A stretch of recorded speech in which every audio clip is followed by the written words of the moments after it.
শিক্ষার্থীদেরকে জোর করে নিয়ে গেছেন। তো এখানে স্কুলের শিক্ষার্থীরা আ বা কলেজের এই যারা আন্ডার 18 তাদেরকে জনসভায় নিয়ে যাওয়ার কি প্রয়োজনীয়তা? আমাকে একটু বুঝিয়ে বলেন তো?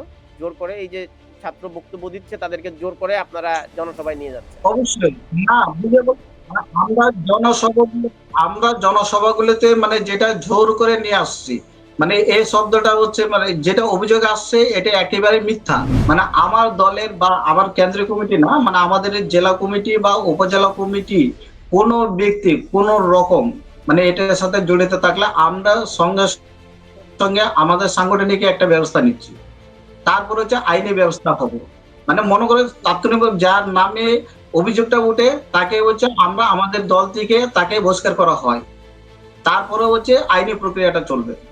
কিন্তু আপনি যেটা বলছেন দিনাজপুরের মানে যে ট্রাক আটকায়ে মানে এটা উম, ওইটাকে আমি জানি না। তারপরেও আমি বলছি এটা যদি হয়ে থাকে আমরা এনসিপি থেকে তাকে বহিষ্কার করা হয়। কুষ্টিয়া বিএনপিকে ধন্যবাদ জানাতে হয়।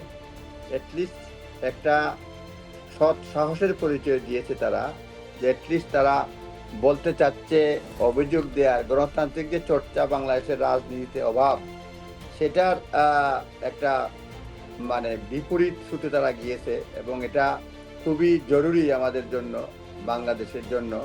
এজন্য আমি মনে করব প্রথমে ধন্যবাদ জানাই। দ্বিতীয়ত হচ্ছে কি, যে পার্টির যে দন্যতা, এই দন্যতাটা ফুটে উঠেছে, যে মানে নৈতিক স্খলন যে হয়েছে সেটা ফুটে উঠেছে এই অ্যাক্টিভিটি। এছাড়াও আমরা সকলেই জানি এটা একটা ওপেন সিক্রেট বিষয় হয়ে গেছে যে চাঁদাবাজি, এবং এটা আমরা কেন বলবো, বিএনপির মহাসচিব তো নিজেই বলেছেন